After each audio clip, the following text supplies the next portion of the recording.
Boa noite a todos. É com muito prazer que recebemos vocês hoje no Museu das Minas do Metal, no lançamento do Toda Quinta e muito mais. A partir de hoje, o MMM estará aberto às quintas-feiras à noite para visitação. E todas as quintas, às 19h30, teremos uma programação especial. Palestras no Língua Afiada, filmes no Supertela e poesia no café do museu. Quem quiser conhecer melhor esses programas, acesse o nosso site mmm.org.br. Leiam também nossa peça informativa distribuída aqui em vários pontos da cidade. Além das quintas, a programação prevê também um domingo mensal, com Era Uma Vez no MMM às 11 horas, com a nossa Beatriz Mirra, que está aqui.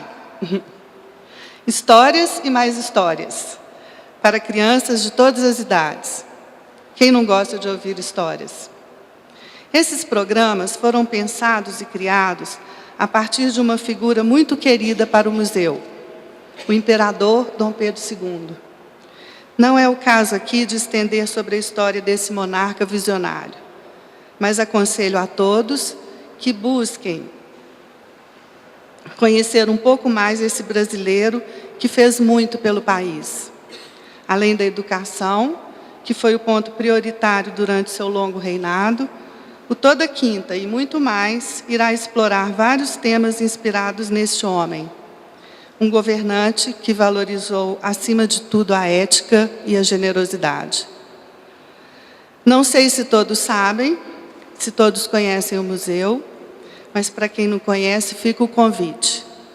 Em uma das atrações do museu, que está na Sala das Minas, Dom Pedro II é o anfitrião do público numa visita à mina de Morro Velho.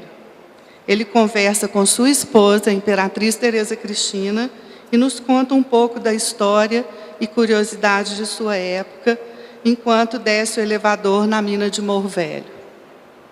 Esta visita aconteceu há 130 anos. O imperador, que foi um viajante apaixonado, esteve em Minas Gerais em 1881. Esse brasileiro admirável vem sendo homenageado nas ações e projetos do Museu das Minas e do Metal desde dezembro de 2010, quando lançamos o Projeto Pedro. Esta homenagem significa dar luz ao Pedro, o menino que se tornou imperador, e ao imperador que ficou conhecido como pai dos brasileiros.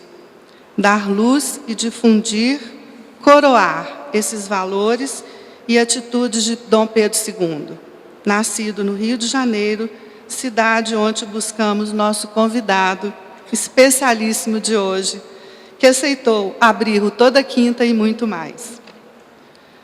Alcione Araújo, daqui a pouco eu te chamo. Quero terminar minhas palavras sobre Dom Pedro II, citando o historiador José Murilo de Carvalho, que visitou o museu recentemente, junto com outros ilustres brasileiros.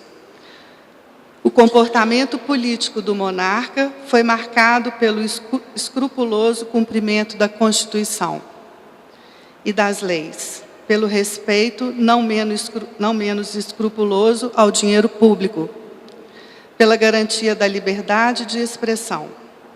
Além de respeitar as leis, teve que levar em conta os grupos que controlavam a economia do país. Serviu como árbitro político entre esses grupos, intervindo em temas cruciais como a escravidão, de maneira decidida, bastante atual.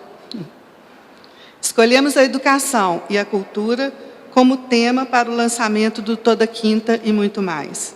Não só pela profunda relação que esse tema tem com o nosso monarca inspirador, mas, sobretudo, por ser um tema-chave para todas as nações e pessoas, especialmente para nós e para o país, que temos ainda muito o que fazer para chegar onde queremos e merecemos. É também uma homenagem muito especial aos professores, aos alunos, aos educadores, sempre lembrados e homenageados em outubro. educação, cultura, viagens, meio ambiente, ciência e tecnologia e outros muitos assuntos, todas as quintas, às 19h30, no MMM. Acompanhem, se manifestem, a opinião de vocês é muito importante para nós. Antes de chamar nosso convidado, que é um verdadeiro guerreiro, um maravilhoso escritor e pensador brasileiro, mais um brasileiro ilustre nesse museu, quero agradecer e destacar que esta e outras ações e projetos do museu só passam de sonho para a realidade porque existem pessoas que acreditam nesses sonhos e sabem como eles são capazes de ser transformadores.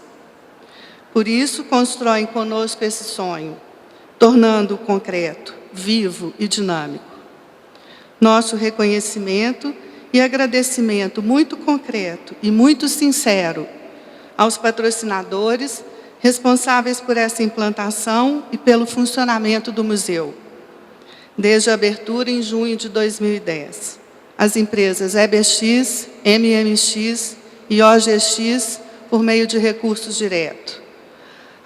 Agradecemos também, e hoje, especialmente ao Ministério da Cultura e às empresas LLX, MPX, OSX do Grupo EBX, que possibilitaram a realização do programa Toda Quinta e muito mais, por meio dos benefícios fiscais da Lei Federal de Incentivo à Cultura. Finalizando, quero agradecer o apoio fundamental dos meios de comunicação, também ao Circuito Cultural Praça da Liberdade e aos espaços integrantes. Faço questão de dar destaque e agradecer à equipe do museu, que efetivamente é a alma e a vida do museu. Um valor muito precioso, pois são eles que fazem tudo acontecer aqui. Obrigada, claro, a vocês, que dão o sentido de todo o nosso trabalho. Obrigada pela presença de cada um. Obrigado também aos técnicos que estão trabalhando conosco nessa noite e a equipe de monitores e profissionais do museu que estão aqui. Finalmente, meu último e muito carinhoso agradecimento. Com muito prazer, quero chamar o nosso convidado para o lançamento de Toda Quinta e muito mais, no programa Língua Afiada de hoje, com o tema Educação e Cultura. Após a palestra, Alcione vai autografar o livro Pássaro de Voo Curto e outros livros dele que estão ali, mas esse em especial Pássaro de Voo Curto aborda a mina de Morro Velho e um pouco da história do ouro e da mineração no Brasil. Além desse, outros títulos do autor estão disponíveis em nossa loja. Bem-vindo e obrigada, Alcione Araújo.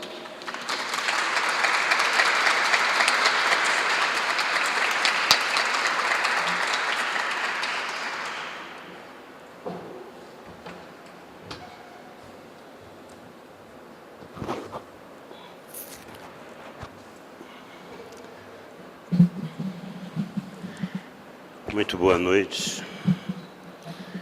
É um prazer tão grande estar aqui que eu vou me permitir comentários de um pequeno depoimento do significado para mim de estar aqui e, de certa maneira, introduz a questão que eu vou abordar. É que eu sou mineiro, há quem diga que eu fui, mas eu sou. E esta praça tem um enorme significado na minha vida, porque eu, garoto ainda, eu vim à biblioteca pública para retirar livros e lia esses livros no quintal mais extraordinário que alguém possa ter, que é a própria praça. Sentado naqueles bancos com pássaros, árvores, repuxos. Não sei quem tem um quintal desse para um adolescente se deleitar, tendo ali um acervo de livros extraordinário, sobretudo sobre a história de Minas Gerais. Eu tinha um certo prestígio na biblioteca, as professoras, as bibliotecárias achavam aquele garoto cabeçudo muito estranho, e aí me emprestavam livros e me permitiam, sem muito protocolo, eu vir ler aqui. Portanto, desde que eu soube que ia ter essa esse centro cultural no espaço aberto de uma praça que se chama Liberdade. E a cultura e a liberdade têm uma intimidade explosiva, né? Eu me encantei com essa ideia. A segunda coisa importantíssima que hoje eu circulei aqui rapidamente para tomar contato com o museu, e esse é um museu muitíssimo importante. Eu tenho aqui costume de, quando eu venho a Belo Horizonte, visitar 2 museus, e todos os amigos estrangeiros ou brasileiros que vêm a Belo Horizonte, eu recomendo expressamente que visitem 2 museus. O Museu de Artes e Ofício, que eu acho um lugar extraordinário, e o Museu do Iotim, que eu acho também um lugar extraordinário. Eu penso que agora terei um outro lugar para recomendar, que é o Museu de Minas e Metais. E por quê? Por quê, não é? Eu passei por aqui hoje, depois eu fui para o hotel e fiquei pensando que aqui vamos discutir cultura e educação. Mas essa região do país onde nós nascemos, eu já não vivo aqui, mas eu nasci aqui, é uma região muito impressionante. Há aqui um filme numa das salas que mostra o Big Bang, a explosão inicial de constituição do universo. E ali você entende que todo esse minério está enterrado dentro desse planeta. Parece que veio para cá, para esse estado, porque o estado é uma coisa impressionante, não apenas o ouro, o ferro, o nióbio. Agora tem a maior reserva de nióbio do mundo em Araxá. Todo esse minério veio por essa região. Vocês podem ver que está uma briga sobre o pré-sal, lá no Rio de Janeiro, Espírito Santo, essa questão toda do pré-sal. O minério é intocável, nunca ninguém pensou em dividir a renda do minério, sagrada e intocável. Isso tem um significado mais importante, é aí que eu quero chegar na questão da cultura. É que quem vive aqui, desde que nasce, já convive com isso. Porque a nossa história está impregnada de ouro, está impregnada de inconfidência mineira, está impregnada de extração de minério de ferro. Você pode não perceber, mas a gente fica impregnado em outras cidades que você vive, não é essa força que puxa para esse minério. E o minério é uma coisa paradoxal, que você o extrai, pode beneficiá-lo e terá muitos benefícios a partir disso. Mas é também um lugar para onde você vai, depois de uns dias que você passa aqui de férias. É lá que você tem um repouso definitivo e provavelmente vai se transformar em minério em algum outro momento dessa eternidade que nos espera. Então tem uma coisa muito profunda. A história do Drummond de dizer que nós temos o coração de ferro é muito mais importante do que a gente pode pensar. Não é coisa de maldade. Coração de ferro não significa desamor ou indiferença. Significa o seguinte, que essas pessoas têm uma característica muito resistente, uma tenacidade muito grande em relação à vida, que são capazes de assumir atos heróicos até quando não têm responsabilidade sobre o processo histórico, entendeu? Portanto, se trata de alguma coisa muito mais importante que eu me dispus agora a pensar isso. Eu, na verdade, nesse romance eu trato a questão do ouro, mas agora pensar, que é isso? Que os mineiros são minerais? Será? Não no sentido de desumanidade, mas no sentido de que somos impregnados de alguma característica, não é? Agora eu começo a temer, que eu moro muito perto do mar, que eu venha a enferrujar, porque tem alguma coisa em mim que é de ferro. A outra coisa que eu acho importante estar aqui, nesse momento onde se abre, se inaugura esse espaço para as questões de cultura, dentro de um museu do minério, é pessoalmente por causa da Helena. Porque eu vim num simpósio que foi feito pelo Museu de Artes e Ofícios, e aquele museu é extraordinário e saiu da cabeça dela fazer aquele museu. É uma coisa impressionante, é motivo de orgulho você ter um museu como aquele, que você explica muito o homem. O homem, a relação dele com o trabalho. O homem só tem 2 espaços essenciais. Uma é a sua relação com o trabalho, que é a relação exterior, o que o homem põe as mãos, ele muda o mundo, não é? Ele atua, ele trabalha, é a sua relação objetiva com o mundo. Essa é essencial. O homem trabalha, ele pode não ter emprego, índio não tem emprego, mas trabalha. O trabalho é uma coisa essencial à vida. A outra relação essencial é o afeto, que é subjetiva, é interior. O homem vive nesses 2 espaços. A ação exterior e a ação subjetiva, que é a ação dos afetos. e que está ligada à arte. O trabalho também, a arte também é uma forma de mudar o objeto natural que você transforma. O pôr do sol existe, é lindo, mas não foi o homem quem fez. A arte não. O homem pegou com as suas mãos e fez algo que ele sonhava. Portanto, ela que sonhou um dia aquele museu, e agora sonhou esse museu, e ela tem uma capacidade de articulação que junta as ideias que trazem à tona algo que é muito importante com quem pode financiar. Isso é uma coisa preciosa. Ninguém tem essas duas virtudes ao mesmo tempo. Pois bem, isso tudo só para dizer, eu nem comecei a falar, hein? Isso tudo só para dizer que é importantíssimo para mim estar aqui e gostaria de contagiá-los dessa importância, porque se trata de algo efetivo, concreto. Não tem demagogia. Não vou me beneficiar com nada dizendo isso, é um depoimento preliminar. Bom, vamos trabalhar.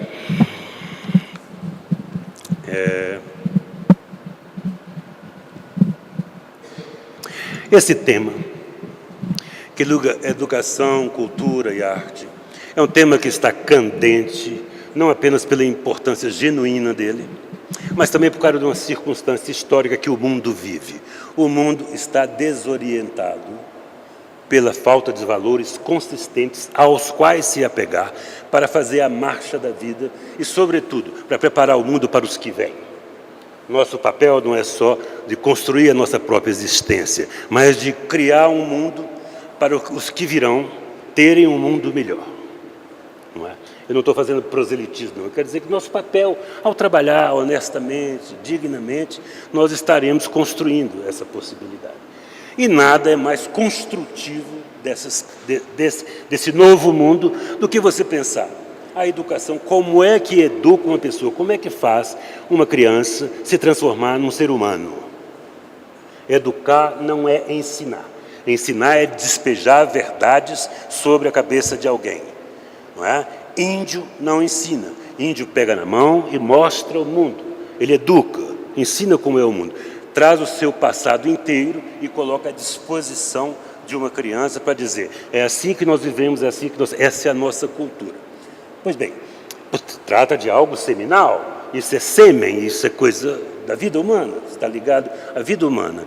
O papel de passar para as novas gerações o que recebemos, consertamos tendo em vista uma mudança de contexto e repassamos aos demais. É preciso recuperar essa função. Não é pedagogia barata, não é ensinar regras, mas dizer: olha, nós somos humanos, e a condição de humano implica uma relação objetiva com o mundo, de transformá-lo objetivamente através do trabalho, mas implica também uma relação subjetiva que é afetuosa. Eu quero grifar essas questões do afeto, porque elas vêm sendo elaboradas como uma superficialidade de amor homem-mulher, ou amor de contingência, ou discussões sobre conjugalidades. Não estou falando disso. Estou falando de alguma coisa mais essencial, que é o que é que nós fazemos com o mundo, com os animais, com as plantas, com as ruas, com as crianças, com as outras pessoas. E o que fazemos com elas estão ligados à educação, à cultura e à arte. É disso que eu quero falar, mas alguma coisa muito presa à vida, muito essencial à vida. Vou expor alguns números, só para a gente ter um diagnóstico preliminar sobre do que é que estamos falando. Nós hoje nascemos num país que tem hoje praticamente 200 milhões de habitantes. 190 e poucos, mas a previsão, a estimativa de que em 2014 chegamos a 200 milhões de habitantes. É muito habitante. A gente não se dá conta do tamanho dessa população, porque o país é muito grande. Mas aí dentro desses 200 milhões de habitantes vão 8 Argentinas, 20 Portugal, 2, 3 Franças, 2, 3 Alemanhas. É muita gente. A gente nunca faz essa comparação. Você chega em Paris, na Alemanha, você acha que tem muita gente. Mas aqui tem muito mais, só que está espalhado. Portanto, nós somos muitos. E é importante ser muitos. É importante até que se distribua essas pessoas por esse território, que possa usar desse território e usufruir desse território. Mas esse número, que eu quero deixar bem forte, porque vamos raciocinar a partir dessa ideia, ele envolve uma consideração sobre educação, sobre cultura, ligada a essa população. Vejamos, ainda com números só preliminarmente para abrir o problema, abrir a questão. Nesses 200 milhões de pessoas, há um registro já que nós temos cerca de 15 a 16 milhões de pessoas que têm curso superior. Portanto, digamos, você tem uma elite, não é? Um estamento que é capaz de produzir as ideias do país, são mais ou menos 15, 16 milhões de pessoas. Não é? Eu estou falando de uma elite pensante, qualificada profissionalmente, etc., onde estão os advogados, os médicos, etc., todo mundo que produz algum tipo de conhecimento, que serve aos outros, está embrulhado nesse negócio. E no Brasil tem, hoje, no mundo da educação, ou seja, professores, desde as crianças até o pós-doutorado, toda a trajetória da educação, envolvendo professores e estudantes, isso significa 62,5 milhões de pessoas. 62 milhões e meio. Isso é mais do que a população da França, só com educação. Portanto, se trata de uma coisa impressionante. Não é? 62 milhões de pessoas envolvidas com a educação. Neste momento, há no Brasil 6 milhões e meio de universitários. Gente jovem ou não jovem, enfim, metidos nas universidades, estudando, se preparando profissionalmente. É muita coisa. 6 milhões e meio de pessoas. E há 1 milhão de professores universitários. 1 milhão de professores de todas as áreas, 1 milhão de professores universitários. E há 3 mil instituições universitárias. 3 mil. Esses números são impressionantes. Impressionantes. Está aqui a educação institucional, oficial. Aquela estrutura que faz a adequação profissional para a produção. Vamos ao lado da cultura. Adiante eu vou tentar separar as ideias de cultura, mas aqui vamos pegar o termo geral do mesmo que a gente fala, que aqui é a Praça da Cultura. Vamos falar de cultura desse jeito. A cultura, eu vou ignorar aquela parte dela que diz respeito, temporariamente ignorar, tudo que é cultura. Sabe que cultura é também a maneira como você se veste, a maneira também como você fala, é também a maneira como você se alimenta. Afinal, tudo é cultura. Agora, poucas coisas são arte. Eu quero pegar o que é arte, não o que é cultura generalizadamente. Não é? E as manifestações convencionais do que são arte, para a gente não se estender muito nem se perder, senão vamos nos perder. Então, eu digo para vocês que hoje no Brasil, que tem aqueles números, um romance, quando é publicado, um novo romance, ele tem uma tiragem inicial de 3 mil exemplares. Com uma população de 200 milhões, tendo 62 milhões na educação, o que fica evidente que as pessoas da educação não leem. Porque são 62 milhões e um livro tem 3 mil exemplares de tiragem, sendo que só 6% desses títulos têm uma segunda edição. 94% morre na primeira. É fácil deduzir que deixamos de ler, ou não lemos mais, porque com esses números absolutos, tem 14 milhões de pessoas com curso superior. Essas estão fora. E os que estão na educação já não leem. Não é? Poesia, nem há dados concretos sobre poesia. Não se lê poesia. As editoras não publicam, a não ser um extraordinário poeta. Mas um jovem poeta não consegue publicar. Não é? Eu digo para vocês que os teatros do Brasil, de tudo que eles oferecem de ingressos, de Porto Alegre a Manaus, tudo, só 19% dos ingressos são adquiridos. 81% é cadeira vazia. Estou falando daquele país de 200 milhões de habitantes, 62 milhões de pessoas na educação. Música. Nós que temos uma música popular poderosa. A indústria fonográfica faliu por causa de internet, porque não tem interesse, por 1000 razões, acabou. Hoje, os artistas produzem seus próprios CDs e vendem de mão em mão. Acabou a cadeia produtiva que significava música. praticamente encerrou. No Rio de Janeiro tem uma que é Biscoito Fino e praticamente não há mais. Você pode baixar na internet, há uma grande discussão sobre essa questão. No cinema, o Brasil produz hoje mais ou menos 100 filmes por ano. 100 filmes, que é bastante filmes. Desses 100 filmes, 45 deles não são exibidos. Os exibidores não têm interesse. Trato de temas, não vai fazer sucesso, não vai ter... Então, metade da produção praticamente já não vai para o cinema. Tanto que o Brasil é um país que hoje faz filmes mais para virar DVD do que para ser exibido na sala de projeção. Não é? O público médio desses filmes, médio das 100 produções de cada ano, é de 40 mil pessoas. Isso quer dizer o seguinte, para cada tropa de elite que faz 12 milhões de espectadores, tem vários filmes que faz... Ontem mesmo eu recebi o balanço da semana dos filmes, tem filme que com 2 semanas em cartaz fez 300 espectadores. 300. Isso aqui. E custou 2, 3 milhões de reais.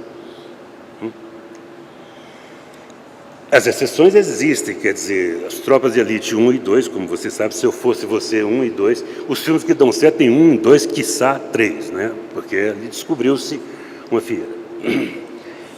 Bibliotecas públicas no Brasil. O Brasil tem 5.565 municípios. E tem cerca de 3 mil bibliotecas públicas, quase 99% escolares. São bibliotecas que são de escolas e que permitem o acesso público. Agora, dessas 3 mil, 80% delas tem menos de 300 títulos. Portanto, é uma biblioteca minúscula. 300 títulos. E desses 300 títulos que elas têm, 65% é dicionário e enciclopédia.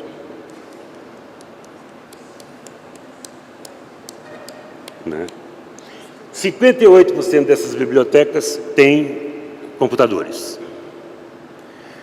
58% é um número considerável, 58%.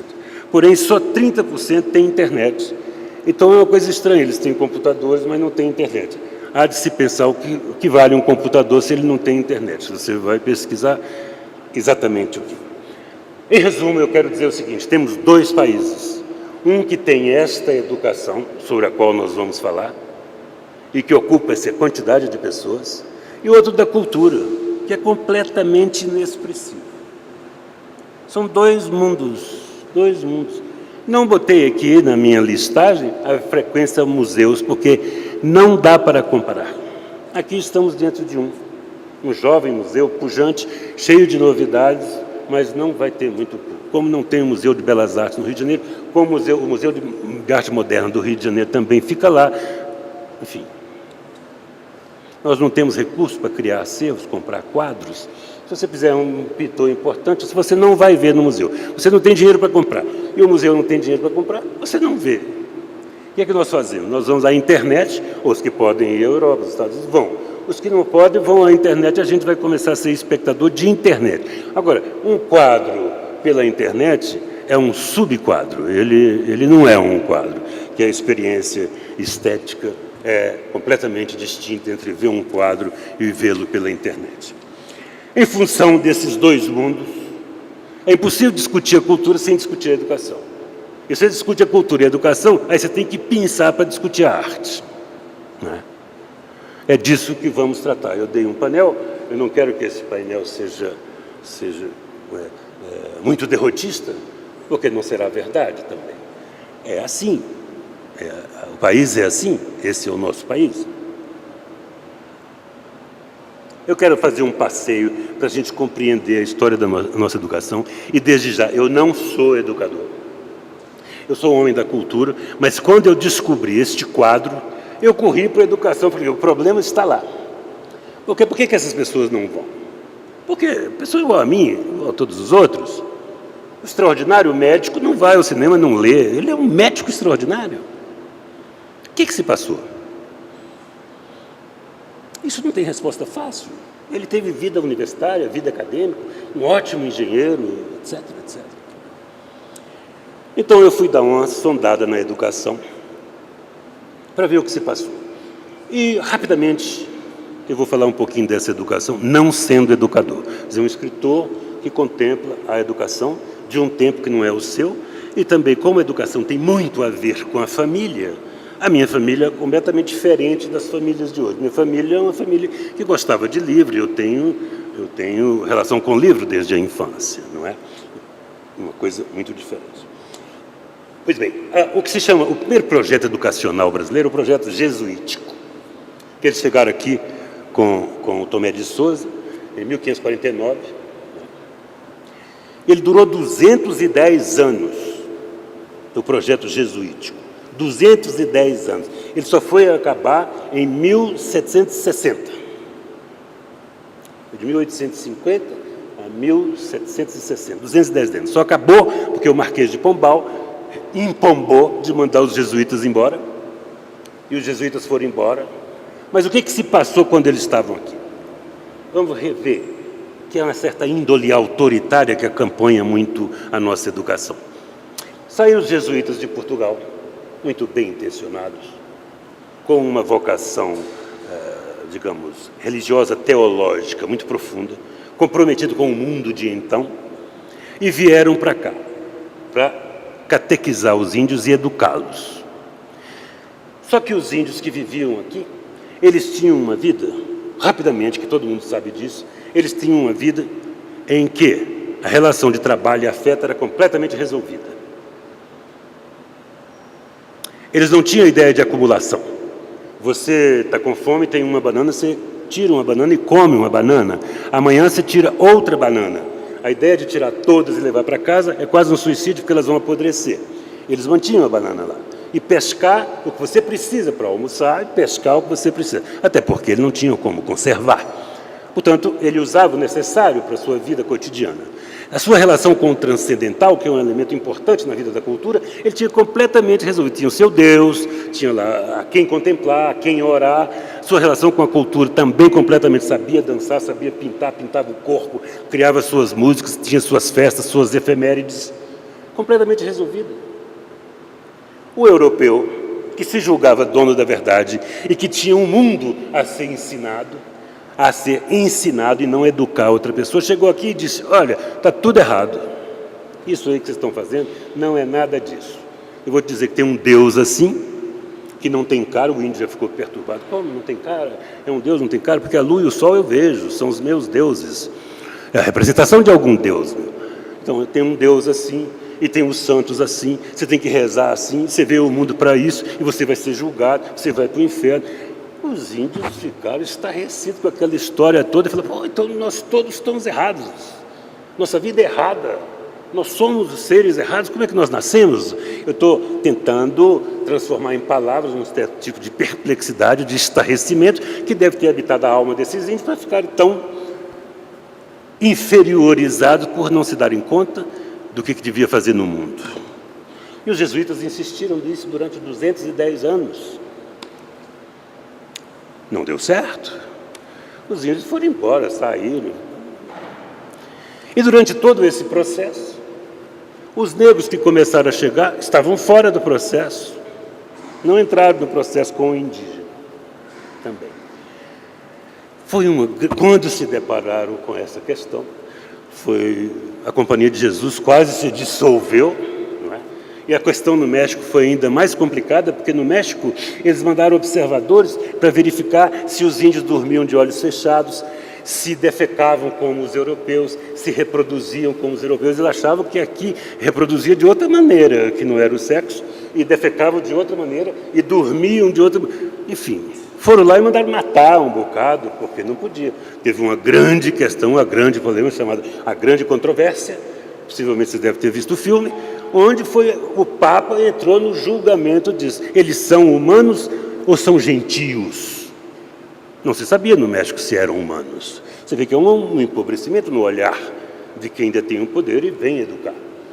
Pois bem, então, foi um fracasso a missão jesuítica como catequese, como educação. Criou problemas para eles, Porque hoje a gente pode ver também esse atenuante, o fato de estarmos hoje iluminados por uma quantidade de informação gigantesca de lá até agora, que a gente já tem uma noção de antropologia para dizer, houve uma violência antropológica inconcebível de você querer fazer com que essas pessoas se adaptassem a conviverem, o que seria um absurdo, não é?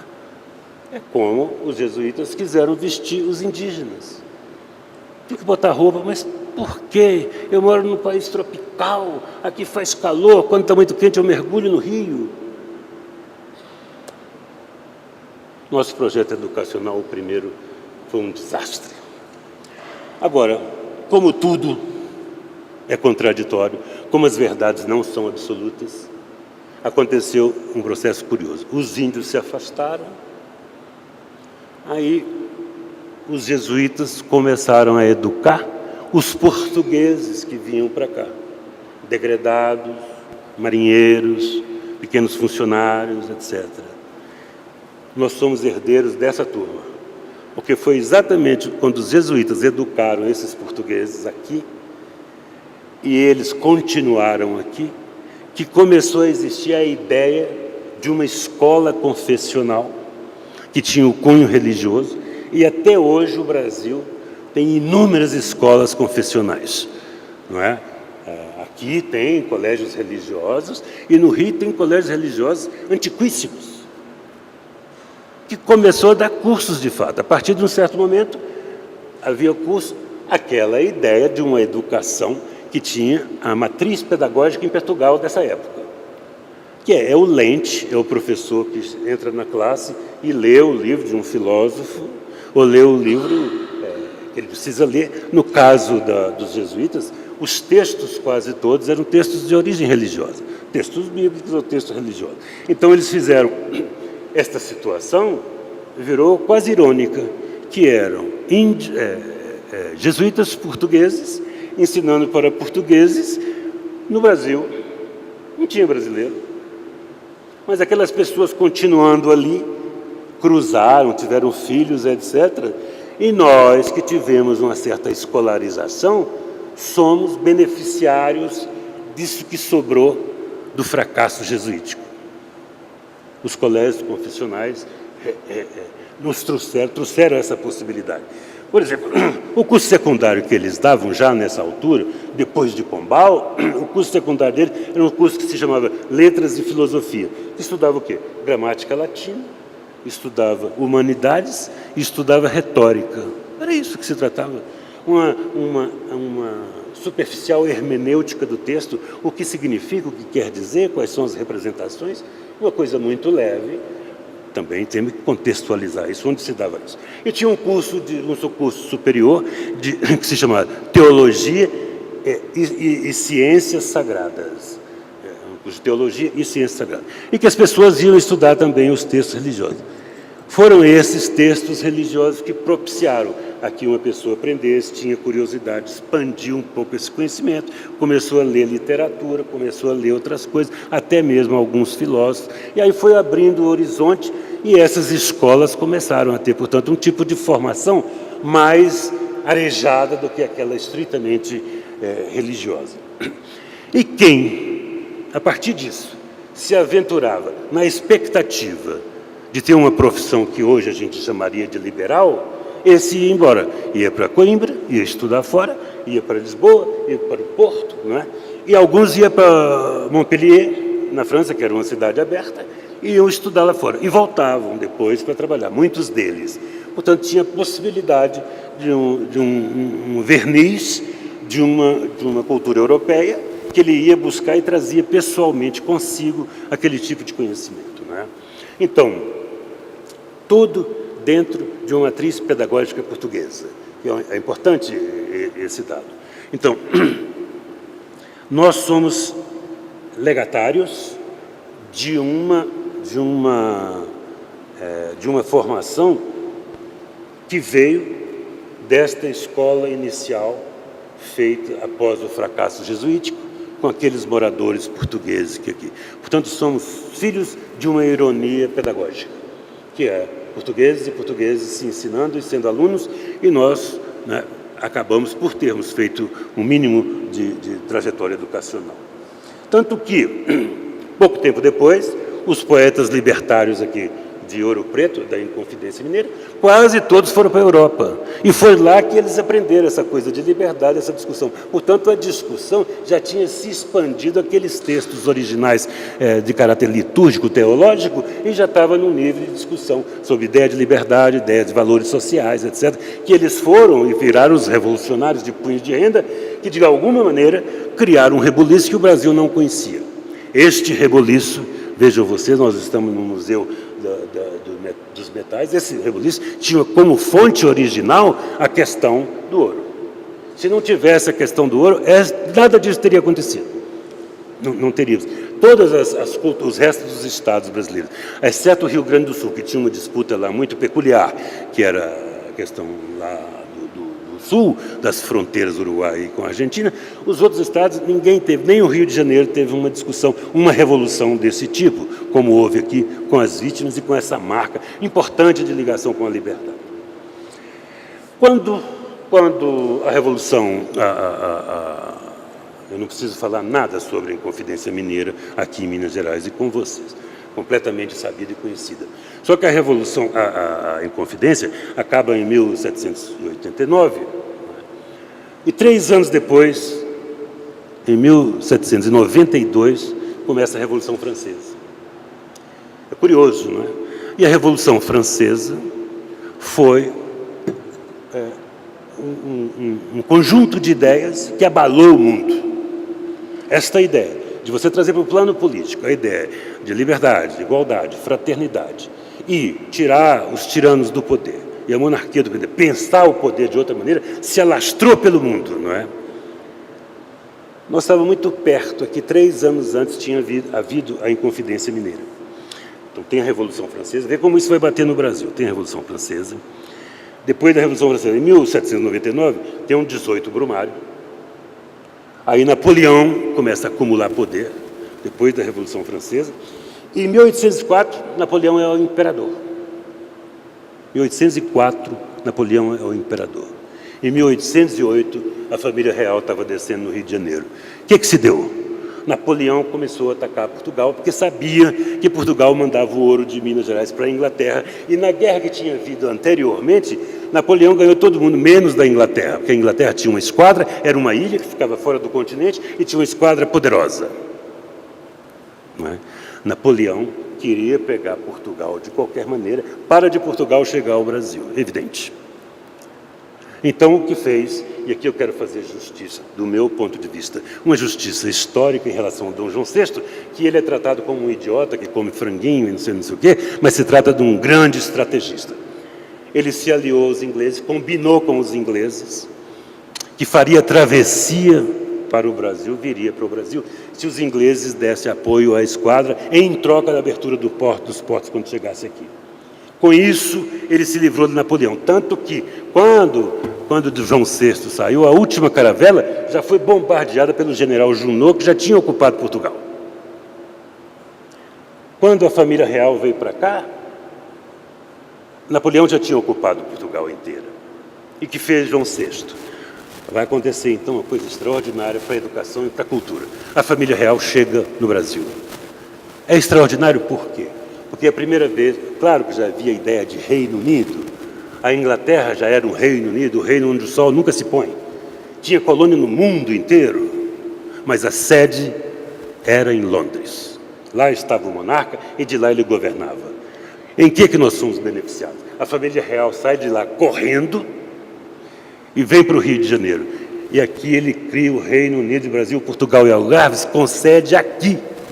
Então não tinha como Napoleão pegar o monarca. O monarca estava atravessado do outro lado do Atlântico e Napoleão não tinha esquadra. Não podia atravessar. Foi sábio, foi inteligentíssimo. E fomos beneficiados porque a presença da família real no Brasil fez uma revolução cultural que nós nunca tivemos. Aí sim, começou uma nova etapa. Na verdade, como eu fiz esse percurso histórico para vocês perceberem a relação de causa e efeito entre uma coisa e outra. E como a cultura está interligada com a educação e com a política. Política é cultura. Política não é arte, mas é cultura. É parte do nosso cotidiano, decide as nossas vidas.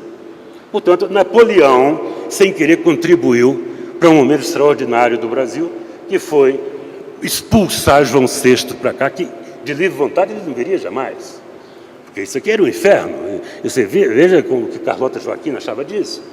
Pois bem, a vinda da família real no Brasil não só fez aqui a sede do poder, o Brasil como sede de um poder, né? Um poder que já estava em decadência, mas tinha um passado brilhante de navegação e descoberta, etc. Ele mal chegou aqui, olha, eu afirmo para vocês, foi a maior revolução cultural urbana que o Brasil já teve. Você pensa que é São Paulo, por alguma razão, alguém pense? Não, a família real veio para cá. Com eles vieram 15 mil pessoas. O Rio de Janeiro era tão pequeno que se estimava que a população fosse de 180 mil. Uma população de 180 mil chega a 15 mil, chega a 10%. É como se Belo Horizonte, que tem 3 milhões de habitantes, 4 milhões, chegasse de repente 400 mil pessoas, ia para onde? Então foi aquela confusão lá, põe-se na rua, tomar a casa dos outros, etc., toda essa história. Mas aí tinha um rei no Brasil, e o rei chegou criando a Biblioteca Nacional, criando o Jardim Botânico, criando o Banco do Brasil, a Faculdade de Cirurgia. Começou a ver uma coisa no Brasil que não tinha. Ele trouxe uma imprensa do Gutenberg para cá, está lá na Biblioteca Nacional, mas não permitiu usar. Claro, não podia falar mal dele, não podia publicar nada, mas estava lá. E passamos a ter livros e ter biblioteca. Não tínhamos, as bibliotecas que tinham estavam no seminário. João VI faz então uma coisa extraordinária. Ela está falando, ela elogiou aqui Pedro, mas Pedro tinha antecedentes. Na família você fica conhecendo quem é pai de quem. Né? João VI, por que esse homem teria feito isso? João VI concordou que viesse a missão artística francesa. E veio para o Brasil em 1815, Debré, Tonet, Grandjean de Montigny, todos eles vieram para o Rio de Janeiro e fizeram uma coisa que talvez vocês não tenham notícia, porque ela tem uma imagem de que fracassou. Eles fizeram a Academia Imperial de Belas Artes. Vieram 28 artistas, intelectuais, artesãos, artífices, até marceneiro, etc. Criaram, João VI deu apoio para aquilo, e começou-se a trabalhar lá. Se chegaram a fazer o pórtico da academia, mas faltou recursos, como sempre, a cultura é deixada por um lado secundário, parou-se a academia. Mas aqueles caras continuaram no Brasil. E houve até uma coisa muito interessante, que foi o seguinte: todos aqueles artistas franceses que vieram eram de uma escola chamada neoclassicista. Maneira de pintar, maneira de fazer as coisas, era aquilo, a arquitetura e tal. E no Brasil, no Rio de Janeiro, já haviam muitos portugueses, artistas portugueses estabelecidos. E nós, em Minas, ainda tínhamos o barroco do Ataíde e do Aleijadinho, pois a reação contra os franceses partiu exatamente dos portugueses que estavam no Rio de Janeiro, que não queriam perder a vaga para os franceses, que chegavam muito prestigiados, e também da turma do barroco, que não queria aquela ideia do classicismo. No entanto, eles permaneceram no Brasil e deixaram descendência, deixaram trabalho, e aí inaugurou-se no Brasil. O Brasil, não é que ele tenha apreendido tudo, mas ele pelo menos se atualizou com as questões estéticas que havia na França e na Europa, porque nessa época a França era quase a luz do mundo, nesse momento, não é? O Brasil se atualizou, aqueles artistas, mudou o tema das discussões e mudaram os projetos a serem pintados, a arquitetura e tudo isso. Mas aconteceu o que sempre acontece no Brasil. Nessa litigância entre o barroco e o neoclassicismo, o barroco foi apagado e o neoclassicismo ficou na tona. O Brasil sempre queima etapas. Ele dá saltos e aí ficam vácuos. Por exemplo, hoje a gente tem famílias humildes usando a internet. Muito bem, mas tem uma lacuna enorme de informação entre o alfabeto, saber ler e escrever, e a internet. Mas a gente dá esses saltos e a cabeça das pessoas enlouquece porque elas não têm uma constituição organizada para dar esse salto. É salto no mundo da alimentação, da saúde, de tudo.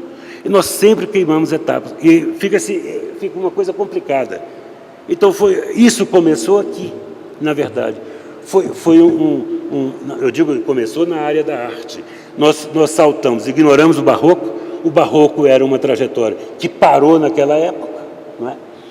E passamos todos a reproduzir o neoclassicismo e fomos daí para frente. Aquela parte lá parece que é uma coisa isolada. Mesmo os mineiros, quando falam do barroco, eles falam de uma coisa que morreu, nasceu e morreu lá. Cadê os descendentes? A arte não é uma coisa estanque, ela vai, uns vão avançando em relação aos outros. Nós temos esses processos assim, ficam coisas, ilhas isoladas. Também, em outras áreas também isso acontece, né?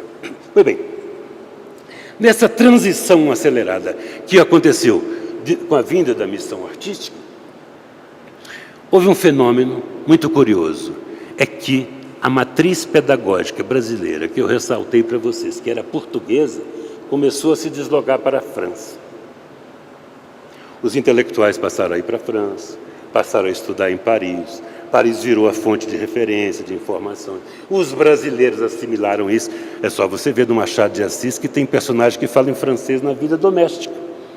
Toca o Printemps no piano. Os personagens do Machado, nosso maior escritor. Portanto, falar francês no Rio de Janeiro era uma coisa corriqueira, porque era a corte, tinha esse processo da mimese, da imitação permanente, mas é porque também a França ocupou um espaço enorme de importância, de referência. Ser civilizado era estar na França e tal. Então, nossa matriz pedagógica pulou. E aí nós começamos a ler, nós que eu falo, os de então. Mas não somos diferentes hoje. Começamos a ler os filósofos franceses, os romancistas franceses, os poetas franceses, os textos políticos franceses. O Brasil quase se afrancesou. No Rio de Janeiro, quando chegavam os navios com as novas modas, que tem essa coisa da moda, que o Rio de Janeiro tem essa coisa, cada verão, parece que é um novo mundo que vai acontecer, cada verão que surge. É um costume da época da corte, de quando chegava navio, as mulheres usavam outras roupas, mudavam os sapatos, mudavam não sei o quê, por causa da moda francesa. E lia-se em francês os jornais, as referências. Aí chegava outro navio, 3 meses depois mudava tudo. Era uma cópia, como não havia internet, aquilo chegava de navio, não é? Portanto, muito mais lento do que tudo. Mas o importante dessa história toda é o seguinte, é que a nossa matriz pedagógica saiu de Portugal e foi para a França. Era um lugar mais fecundo.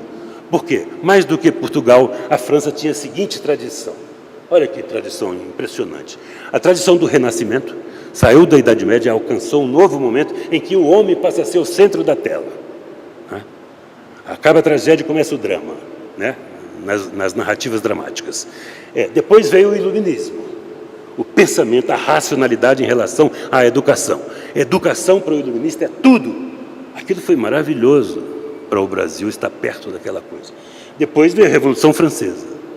E os franceses tinham como fundamento das suas humanidades, dessa tradição toda, bem central na sua trajetória, a ideia de é preciso pensar e sentir.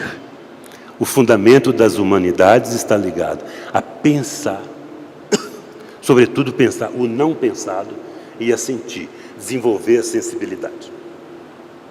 Bom, era tudo o que nós queríamos. Talvez o nosso quadro fosse esse, se nós mantivéssemos essa matriz pedagógica, né, que o francês tinha e que, de uma certa maneira, contaminou o mundo naquela época. Pois bem, lamentavelmente, não foi duradouro. Mas, nesse período, chegamos no século XIX, até o século XIX, nesse período o Brasil avançou muito. E há 2 momentos que eu destacaria como elemento de cultura e de arte e de educação, que eu estou pensando essas questões. Primeiro foi a abolição. Em 88, a abolição foi um fato extraordinário para o Brasil. Não se pensava, mas tudo bem, não foi de livre vontade, a Inglaterra, a Rainha Vitória forçou a barra, obrigou, etc. Mas acabamos pelo menos formalmente, acabamos com a escravidão. E depois, em 89, fizemos a República. Tudo bem, pode não ter sido com vontade consensual, foram os militares que conduziram a coisa, foram os positivistas que conseguiram, que fizeram a coisa avançar, mas fizemos uma República. Não tínhamos ainda noção, veja o que é queimar etapas, as soluções que vêm das elites e não vêm da população. Nós não tínhamos noção do que era democracia, nenhuma noção, do que era república, perdão. Nenhuma noção. Mas nos tornamos republicanos. Até hoje as pessoas não sabem muito bem o que é república. Vai na Câmara dos Deputados e fala em república, que eles não têm a menor ideia do que seja res pública. Essa noção do que é do povo. O dinheiro que está lá é para quem está lá, não é para nós. E nós é que trabalhamos. Né? Não há essa noção. Pois bem, fizemos a abolição, fizemos a república e entramos no século XX. Até agora não tínhamos discussão na república de qual é o papel do Estado em relação à cultura e à educação. Não se discutiu. Só se foi discutir isso em 1930, a República de 89. Em 1930, uma elite intelectual muito bem formada, muito bem preparada, conduzida pelo Anísio Teixeira, que vocês conhecem, onde fazia parte Fernando de Azevedo, Darcy Ribeiro, um mineiro que estava nesse grupo, Florestan Fernandes, Cecília Meirelles. Essas pessoas resolveram propor ao Estado brasileiro o que seria uma política de Estado para a educação. Eu estou falando de 1930, portanto já tinha 40 anos que a República tinha sido proclamada. Pela primeira vez nós fomos discutir para que a Constituição assumisse algum papel em relação à educação. A cultura não se fala, ela ficava subtendida dentro do projeto educacional. O que se pretendia então? Nós estamos aqui no século XXI, no ano de 2011. O que se pretendia então, em 1930, com essa chamada escola nova? Educação pública universal. Educação pública universal. Laica. Laica, porque o Estado é laico. É gratuita. 1930, gratuita. Obrigatória. Obrigatória. Integral. Com ênfase no desenvolvimento do intelecto e na capacidade de julgamento. Ou seja, crítica, uma formação crítica. De você ser um cidadão que olha para os fatos e sabe criticá-lo, e sabe ter uma postura diante dos fatos. 1930, nós estamos hoje, 80 anos depois, dispensa comentário. Pois bem, mas apesar disso, está vendo que a gente avança, não tem muita consequência, não se dilui na população, mas a gente vai avançando. Em 1934 acontece uma coisa importantíssima. É a primeira universidade brasileira. Funda-se a Universidade de São Paulo, a USP, que é a primeira universidade brasileira com as 4 áreas do saber. O Brasil não tinha. Tinha faculdade de cirurgia, faculdade de direito, faculdade disso, faculdade daquilo. A USP vem, traz professores estrangeiros, na sua maioria francesa, e instala a primeira universidade brasileira, em 1934. Observe que hoje a USP ainda é a maior universidade brasileira, com maior produção intelectual, e que no contexto da sociedade paulista tem um peso enorme. Se você falar que é uspiano em São Paulo, você é olhado de outra maneira. A nossa Universidade de Minas Gerais ou a do Rio de Janeiro vieram muito depois. Essa ideia das 4 fontes de saber, das 4 áreas de saber, né? Não tivemos, demorou muito. Então, o que aconteceu com a USP? Por que ela foi criada, né? É o seguinte, é que para São Paulo foram os europeus, os estrangeiros que ocuparam São Paulo. E eles tinham uma ideia de educação muito nítida, porque eles conheciam o iluminismo e sentiram falta da educação no Brasil. E fizeram isso de qualquer maneira, porque reconheciam naquilo o valor do conhecimento. Eu quero grifar isso, a educação como o valor do conhecimento. Foi isso que nós perdemos, a educação como um valor de conhecimento. Isso orientou a USP. Não quero dizer que seja assim até hoje, etc. Mas isto fundamentou a existência da USP. Só que aconteceu o seguinte, avançamos com aquilo, não é? Pois bem, em 1937 surge o Estado Novo.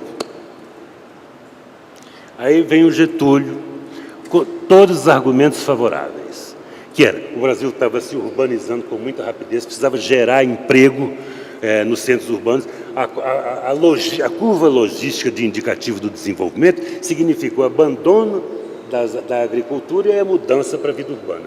Os países se desenvolvem dessa maneira. É o que está acontecendo conosco, né? Nós, de um certo tempo para cá, começamos a abandonar as cidades pequenas, entupimos as metrópoles, não é? Porque é ali que tem o emprego, ali que tem a tecnologia, etc, etc. Pois bem, no Estado Novo, o Getúlio, para gerar mão de obra, introduziu a ideia dos cursos profissionalizantes.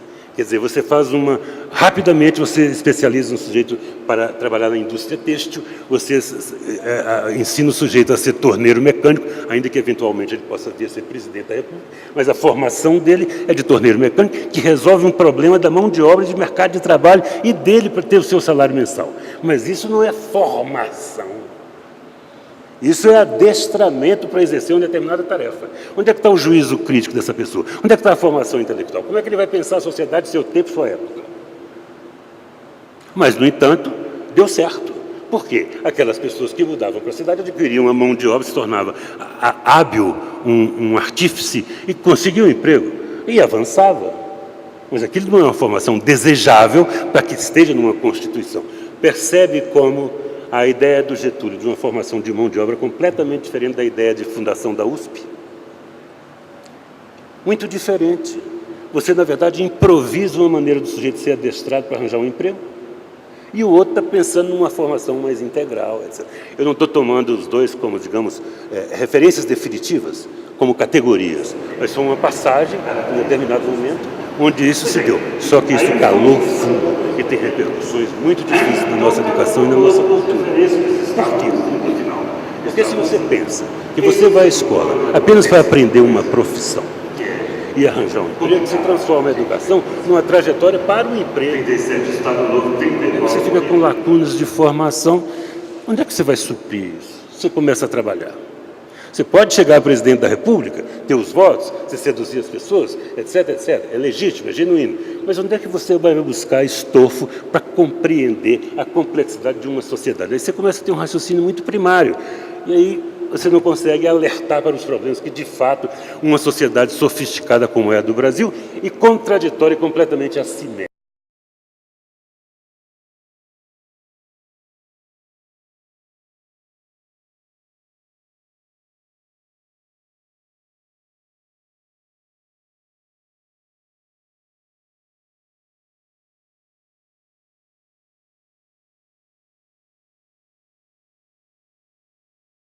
A Polônia e começa a Segunda Guerra Mundial. O que acontece na Segunda Guerra Mundial? Para a educação e cultura foi uma coisa desastrosa. Por quê? Porque jogam-se 2 bombas atômicas em Hiroshima e Nagasaki. Pela primeira vez a gente viu aquele negócio de matar todos. Soldados, não soldados, homens, mulheres, crianças. Quem estiver lá vai morrer. Bum! O que se deu? Mas isso foi um fato desolador, uma tragédia, etc. Porém, ela consolidou a seguinte ideia: quem domina a tecnologia constrói hegemonias políticas. E a partir daí, a tecnologia passou a ser essencial para você solidificar a sua posição política no mundo. E começou uma corrida entre, por exemplo, o bloco da União Soviética e os Estados Unidos, uma corrida enlouquecedora pela tecnologia. Porque se sabia quem tem mais foguete tem mais poder. Quem tem mais bomba atômica tem mais poder. Tudo isso. Agora, isto é uma tragédia, mas isso também é um benefício. O que aconteceu com esses países? Eles firmaram na tecnologia e os americanos já tinham uma tradição nisso, porque os americanos nasceram de europeus, mas depois eles criaram o seu American Way of Life, a sua maneira de viver, etc., de ser. Não é? E eles já tinham uma vontade de obsessão. A Revolução Industrial foi feita na Europa, mas quem foi fabricar o automóvel foram os americanos. Eles começaram a fazer em série. O Ford criou o Fordismo e aquela coisa da fabricação em série, e eles se sentaram na tecnologia. E eles são poderosos na tecnologia. A gente acabou de ver a morte agora de um homem da área de tecnologia e que morreu como se fosse um artista genial. O Steve Jobs morreu assim. Nunca houve, nem Einstein teve esse prestígio, esta popularidade que ele tem. Porque a tecnologia começou a interessar as pessoas. E a tecnologia é muito importante e é muito sedutora. Ela é extraordinária. E os americanos entraram nisso. E nós, lá vamos nós atrás. A matriz pedagógica brasileira, que tinha mudado de Portugal para a França, cruza o Atlântico e vai para o modelo americano. Qual é o modelo americano? Laboratorial, tecnológico, etc. Nada disso é ruim. Porém, começa a mudança na nossa rede, na nossa malha curricular, e começa a aumentar a participação da matemática, da física, da química, da biologia, da iniciação científica, para que preparasse aquelas pessoas para o mundo da ciência e da tecnologia que ia. Então, muito bem, é maravilhoso que se dê isso. Porém, o que fizeram? Tiraram as disciplinas de humanidades. O pensar e o sentir fora. O problema, quando você faz a crítica, é supor de que eu, pessoalmente, fosse contra a tecnologia. Nada. Eu quero dizer que o mundo nunca foi melhor do que o que nós vivemos. Nossos pais, nossos tetravós, nossa origem sofreu mais, morreu mais cedo, tinha doenças. Era uma coisa horrorosa, não tinha conforto. Nós temos esse mundo maravilhoso, estupendo que a tecnologia nos proporcionou. Mas agora aparece o reverso dessa medalha. E esse reverso é muito difícil. Por quê? Quando mudamos a matriz pedagógica da França para os Estados Unidos, nós renunciamos a toda aquela história do Renascimento, do Iluminismo, da Revolução Francesa, da sensibilidade, do sentir e do pensar. E nós nos alinhamos com os americanos. A nossa escola se transformou naquilo. E isso foi radicalizado com o tempo. Na medida que o tempo passava, nós fomos gerando mais emprego na área tecnológica. O brasileiro também adora tecnologia. Basta dizer que nós temos mais telefone celular hoje do que habitantes. Basta dizer o fascínio que a televisão exerce, que o telefone celular, que agora é o computador. E é maravilhoso mesmo. Essas coisas são maravilhosas. São coisas que o homem inventa e são sensacionais, não é? E o brasileiro adora isso, não é? Ele se transforma tudo em joguinho de brincar, etc, etc. Hoje as crianças e os adolescentes são dominados por esse mundo. O que é fantástico, Só que sempre tem aquele negócio do equilíbrio. O que aconteceu é que a nossa educação renunciou a uma coisa que era fundante da educação no mundo, que foi o princípio que criou a Universidade de Bolonha, que foi a primeira universidade do mundo, ela é do século XI, que se dedicava a um tripé, que era a formação do profissional, a formação do cidadão e a formação do homem.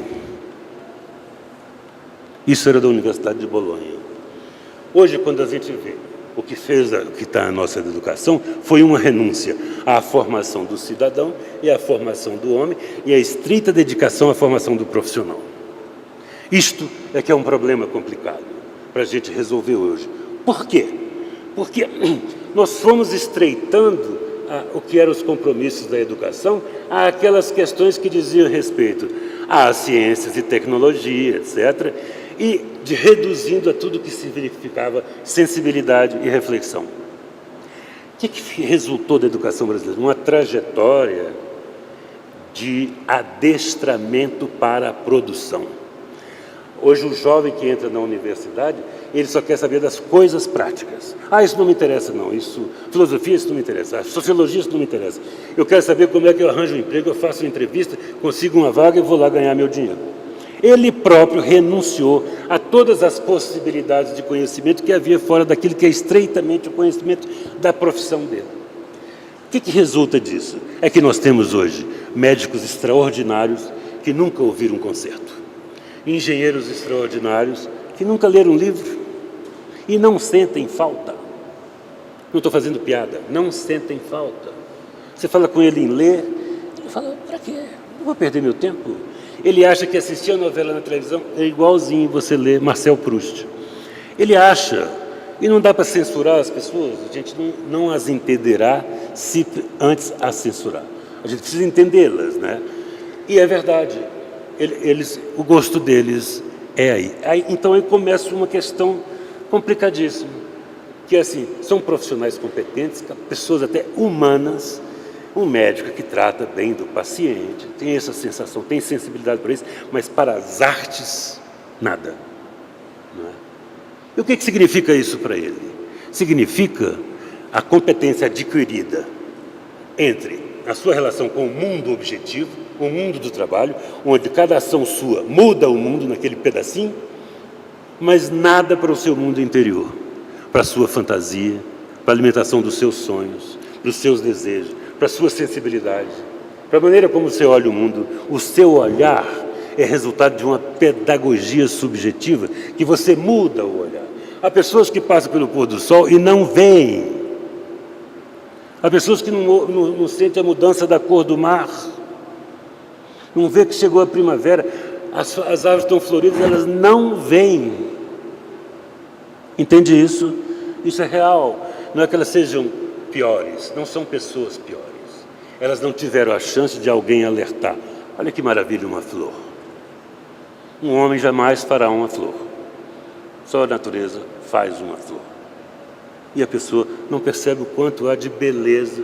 Uma flor, uma coisa aparentemente simples, mas se você se olhar com essa pedagogia da observação, você vai ver que algo extraordinário aconteceu ali, como o movimento do mar, como as estrelas. Não estou falando nada de cultura, estou pedindo que olhe a natureza. Se você se comove, se emociona, qualquer coisa, não é? Isso, e como é que resolve isso? Como é que a gente pode pensar essa questão?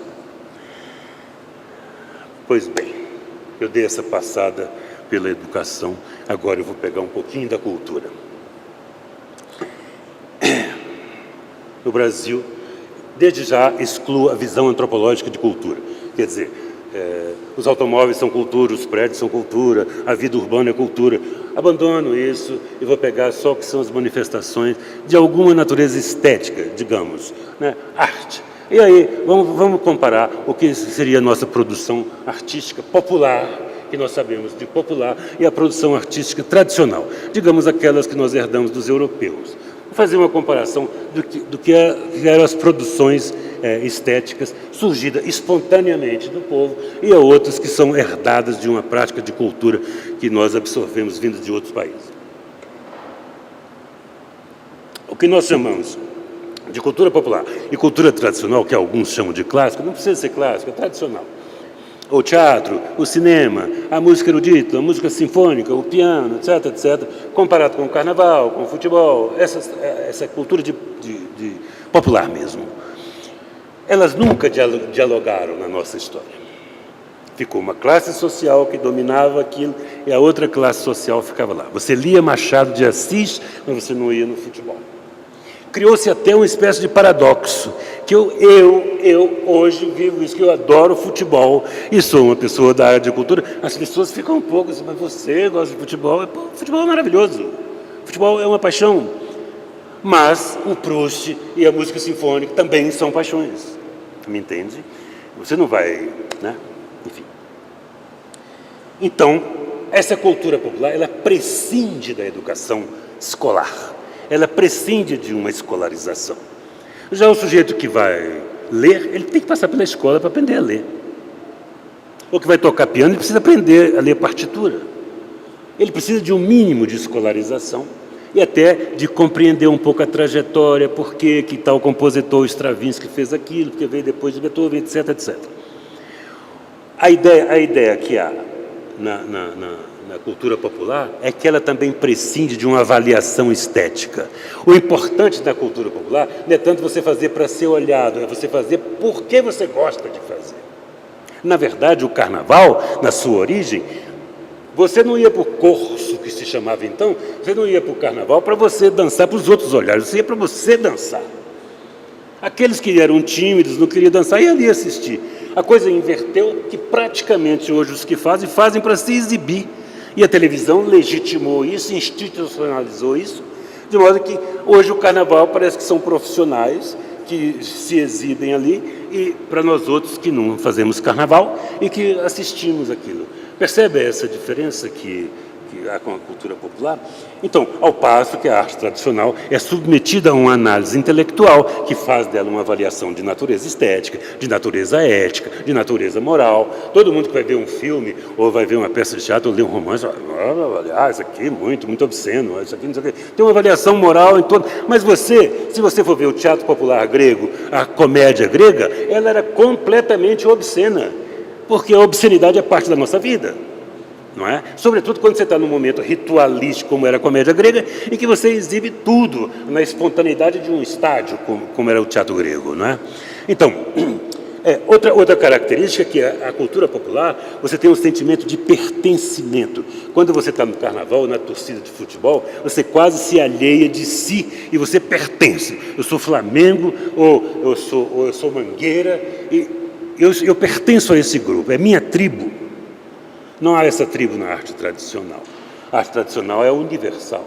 Você senta para ouvir um concerto, você vai a uma exposição para você ver os quadros, você compra um livro para você ler. A obra já está construída, você vai ler aquele livro. Não é? Essas diferenças fizeram com que o diálogo fosse muito difícil. Mas chegou um momento no Brasil muito curioso, em que o asfalto começou a dialogar com o morro. Essas eram as figuras que se usavam na época. Quer dizer, aparecia o compositor do tipo Chico Buarque de Holanda, que fazia samba igual o cara que fazia samba, o Cartola fazia samba no morro. Começou a haver um começo de diálogo, um começo de aproximação, afinal íamos encontrar o grande leito da música brasileira comum. O diálogo.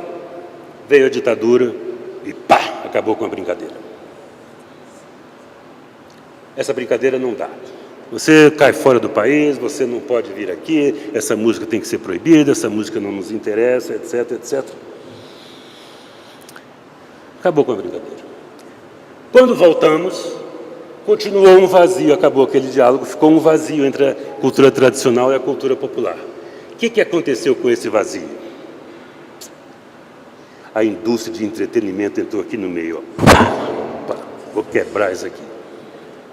Entrou aqui no meio. Televisão, rádio, o cinema de industrial, etc. E, espertamente, pegaram elementos da cultura tradicional, elementos da cultura popular e fizeram o que se chama cultura de massa. E impingiu ao país essa cultura de massa. E o país gostou. Se deitou sobre ela, se ajoelhou e hoje o Brasil se rende à televisão, né? Tudo o que acontece na televisão é o mais importante do país. E ocupou de tal maneira o espaço que quase todas as atividades agora, inclusive a nobre atividade política, os acordos são feitos em função do tempo da televisão. A televisão reina absoluta no Brasil. E como ela absorveu elementos da cultura tradicional e elementos da cultura popular, ela tem um alcance enorme, porque ela pode seduzir de ambos os lados, não é? De qualquer maneira. Você pode ter uma dramaturgia um pouco mais sofisticada, mas você também tem um humor um pouco lá na beira do abismo, não é? Então você vai trabalhando com isso e seduzindo cada vez mais pessoas, porque o que importa lá não é a qualidade do que você faz, é a quantidade que você alcança, porque é um negócio onde o mais importante não se dá na hora do espetáculo, se dá nos intervalos onde você fatura o que é necessário para manter a máquina em produção. O processo é mais ou menos isso. E, portanto, a televisão se tornou a referência nacional estética, ética, moral. Agora o noveleiro vai botar o beijo gay. Aí o Brasil discute, o beijo gay, vai ter beijo gay, não vai ter beijo gay, tal. Ela que põe aquilo na agenda e o Brasil discute. Ela põe e tira, ela manipula, não? Agora fulana vai matar o fulano na semana que vem. O Brasil para ver fulano matar. Ela controlou esse processo. E o que aconteceu com a arte popular e a arte tradicional? Elas não mais sobrevivem. Você hoje não consegue fazer um espetáculo de teatro que seja economicamente viável se você não tiver os atores da telenovela. Então ele se impõe e aí o teatro se acomoda. É melhor para a escola de samba que tenha os atores da telenovela desfilando. E assim sucessivamente. Ela começou a impor quais são as coisas que pode usar, aquelas coisas que reproduzem melhor na televisão, qual o tempo de duração para ter um intervalo comercial, quantos passistas deve ter, porque para passar um determinado tempo, e ela começou a modelar tudo isso. É um poder extraordinário. Mas agora, o que isso tem a ver com a nossa sensibilidade, com a história da cultura e da arte? Nada. Absolutamente nada. E perdemos, ou quase perdemos. Eu estou usando um tom dramático, que às vezes ser enfático é um pouco pedagógico. mas não é necessariamente verdade. Eu estou usando essa ênfase para só reforçar, dar um colorido mais forte ao que eu estou querendo falar. Não bastasse, quando eu estiver no tempo, você me fala. Não bastasse, súbito acordamos e éramos uma sociedade de massa. Éramos uma sociedade, nos tornamos uma sociedade de massa. Uma coisa terrível que nós não estávamos habituados e com todos os problemas de sociedade de massa. Em que há uma competição no emprego, no trabalho você tem uma competição enorme e com as etapas que vão sendo queimadas na tecnologia, esta disputa pelo emprego ela fica desesperada pelo seguinte, porque você tem que mudar, o computador mudou, o programa do computador mudou, você tem que fazer um curso de reciclagem, de adaptação para você trabalhar. Se você não fizer, o cara ocupa a sua vaga. E agora, mudou a tecnologia de fabricação daquilo ali. Se você não estiver apto, você perde o emprego. Virou um desespero essa área, né, da disputa de emprego, da qualificação profissional, que obriga as pessoas a estarem sempre estudando além da hora do trabalho. Eu tenho amigos da área de economia, que 2 amigos estão estudando chinês, porque a China agora está mandando no mundo, então o cara, para entender economia, vai estudar chinês. O cara está com 40, 50 anos de idade, vai começar a estudar uma língua desesperadamente difícil, mas tem, senão ele perde o lugar dele. Entende? Altamente competitivo o emprego. O que significa isso? Significa que você está dando à empresa que te emprega, mais do que o tempo cronológico, um tempo suplementar para você se adequar a ela e você assegurar o seu espaço de trabalho. Mais do que na sociedade de massa. Hoje, em São Paulo e no Rio de Janeiro, provavelmente aqui, você leva 1h30, 2 horas para ir de casa ao trabalho, mas 1h30, 2 horas para ir do trabalho para casa. O que acontece com você? Ora, você trabalha 8 horas, tem que fazer curso de reciclagem, não sei o quê, tem que se transportar para ir e voltar. De onde vem esse tempo adicional? Você rouba das coisas mais essenciais da vida, os afetos e as artes. Você não vai ao teatro, não vai ao cinema, não tem tempo, está cansado, você chega estuporado em casa, não dá tempo de educar bem os filhos, de lidar com os filhos, os afetos, os casamentos explodem, não há tempo para isso.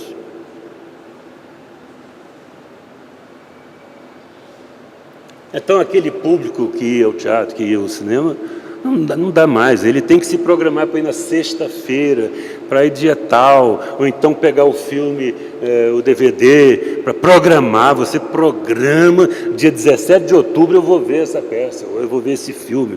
Uma coisa lá, assim, sem data nem possibilidade. Mas o que é mais importante é o seguinte, é você se perguntar, neste mundo pulverizado, né? A que se destina a vida?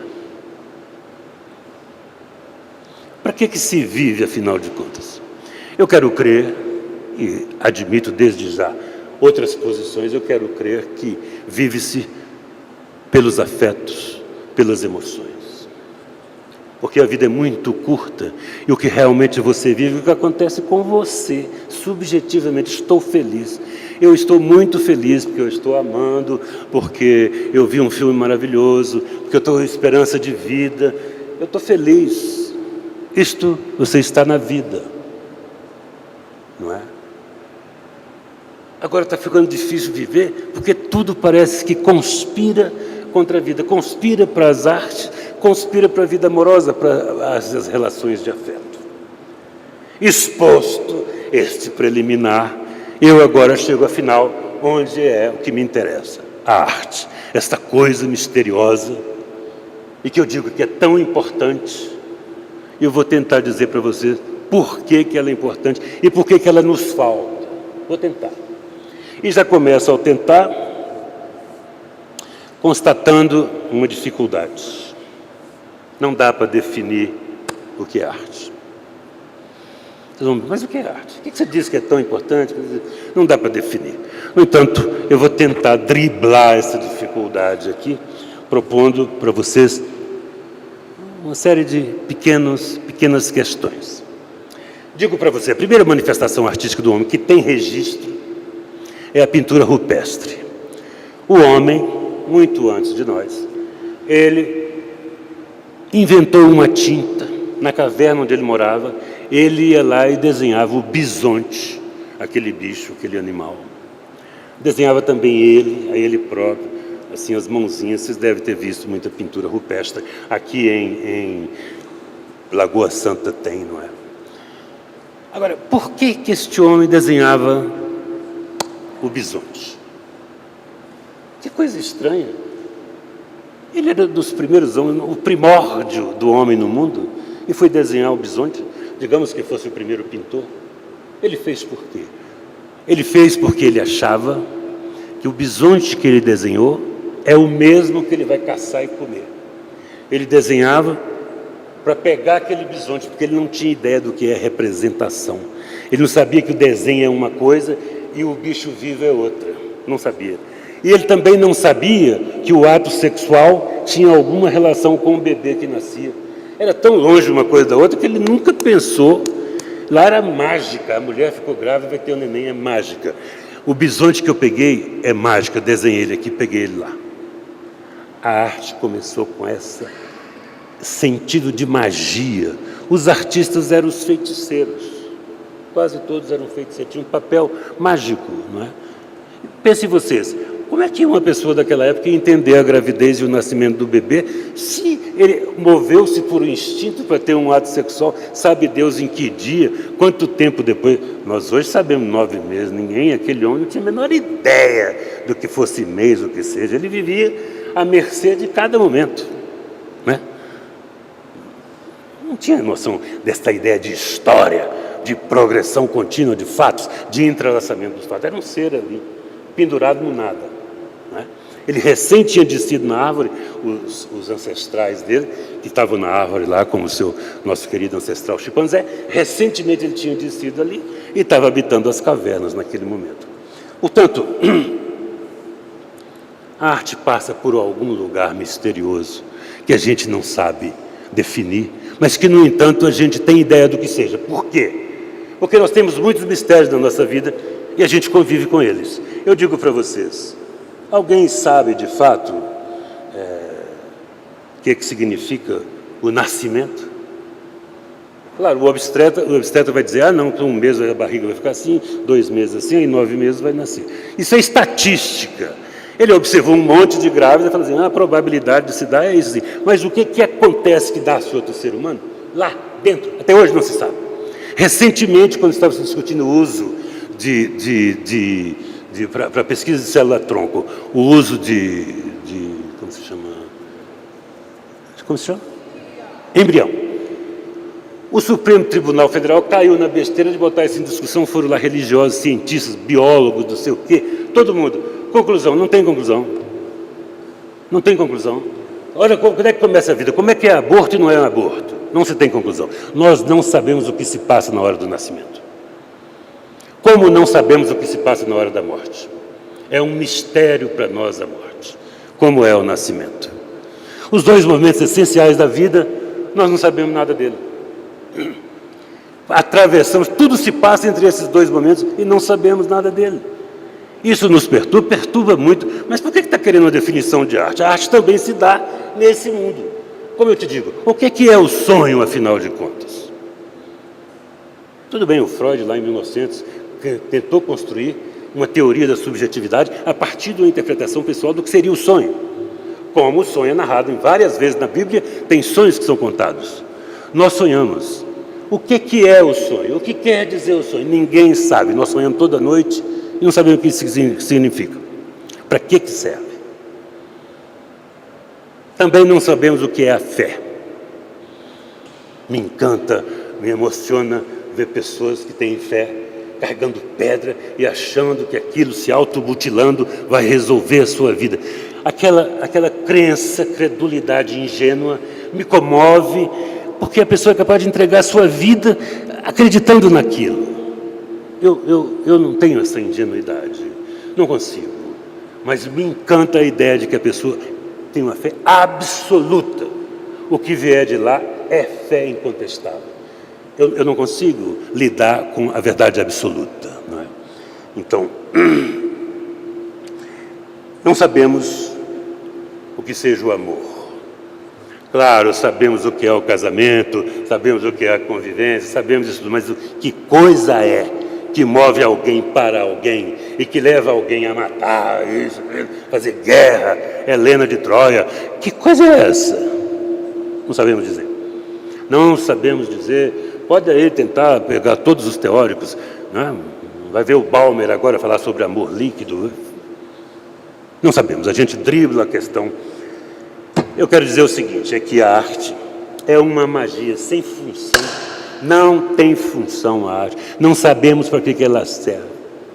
Sem moral, a arte é completamente amoral, sem objetivo e sem função, sem papel, ela não tem um papel.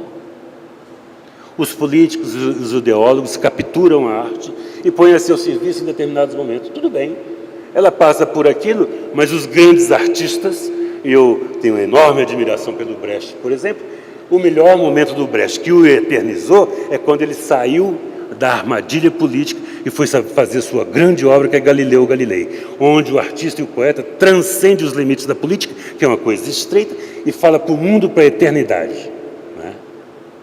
É a grande frase que ele pôs no Galileu, é isso que nós estamos fazendo aqui. Pensar é um dos maiores prazeres da raça humana. É um prazer pensar as coisas. Pois bem, eu adoro um paradoxo do Jean Cocteau sobre a arte. Adoro. Ele diz o seguinte: a arte é indispensável. Se ao menos soubéssemos para quê. Adoro isso e acho que é isso. Ela é indispensável, mas eu não sei para quê. Eu não sei porque eu canto no chuveiro. Eu não sei porque que uma música, eu estou ouvindo Beethoven, ele me joga de um lugar para outro. Eu me transcendo, ou eu vejo uma cena de um filme. Vocês vivem isso? Vocês estão vendo um filme e vocês estão dentro do filme. Se alguém come pipoca, você volta, você sai do filme e você fica furioso. É que você quer voltar para lá, porque você sai de si e se transcende para lá, como você está lendo o romance. Isto não tem função. Isto é uma coisa que se dá no âmbito da subjetividade. E nesse âmbito nós somos alçados para alguma coisa que nos leva, e nós vamos, e adoramos ir. Quase que como fosse um alívio e um prazer sair da minha condição de humano temporal. Quase. Eu quero dizer que é verdade isso. Mas adiante nós vamos falar disso. Então, quero dizer, do ponto de vista do artista, o artista cria porque ele tem uma necessidade de criar. É uma necessidade dele. Ninguém põe anúncio, preciso de um conto importante, e o escritor vai lá e escreve. Não funciona assim. Não é? Então é uma necessidade dele. E o leitor, que o lerá, tem uma necessidade de fazer aquela viagem com ele, com aquele autor que ele gosta, etc, etc. E esse fenômeno é um fenômeno complexo. Como é que eu leio um autor russo do século XIX, que escrevia numa língua, num contexto, eu leio em outro contexto e me transporto. Não tinha nada a ver com aquele cara. Por quê? É porque ele lá tinha uma experiência humana profunda, que ele me contou essa experiência, e há algo em mim que me torna humano, e que eu percebo que aquilo que está lá está também em mim. E eu vou. É aí que aparece a arte. É quando ela me transporta para outro lugar. Ela me leva para um lugar que não tem objetivo, não tem nada. É uma espécie de navegação sem bússola. Eu vou sendo conduzido, me deixo conduzir, e o artista que nunca me viu, não me conhece, não sabe que eu vou ler o livro dele, fez aquilo para eu navegar. Ele fez o mar no qual eu vou flutuar. Portanto, eu quero dizer, esse estado de encantamento é um estado que se chama fruição estética. É isso que se chama fruição estética, e que não tem papel nenhum. Nós é que descobrimos o prazer disso. Agora, se nós não formos educados para perceber isso, nós morremos sem perceber isso, não é? Então, você sabe, o Michelangelo tinha uma mania estranha. Ele ia para aquelas montanhas de Carrara, ficava lá andando, dormia em cima da montanha, dizendo que ele estava procurando em que lugar estava a escultura que ele ia fazer, que estava ali naquela montanha, em algum pedaço de mármore. O que ele ia fazer era retirar aquele pedaço de mármore, porque a escultura já estava ali. Você vai dizer, um louco? Bem, ele vivia de arte, ele lidava com essa questão. E o Picasso fez o inverso, quando disseram para ele, oh, mas como é que você faz um cavalo? Você pega um cubo de pedra e faz disso um cavalo. Ele fala, é fácil, eu tiro tudo que não é cavalo. O que resta é cavalo.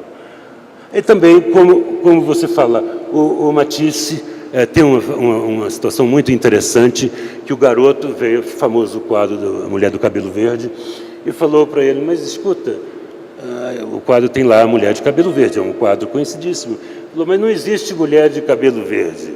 Aí o Matisse disse, mas isso aqui não é uma mulher, isso é um quadro. Não tem mulher aqui. Essa mulher que tem o cabelo que eu quis dar, isso que eu pintei aí. Eu pinto, eu não faço gente, eu não faço pessoas. Como ficcionista não faz pessoas, ele faz personagens que tentam imitar uma pessoa.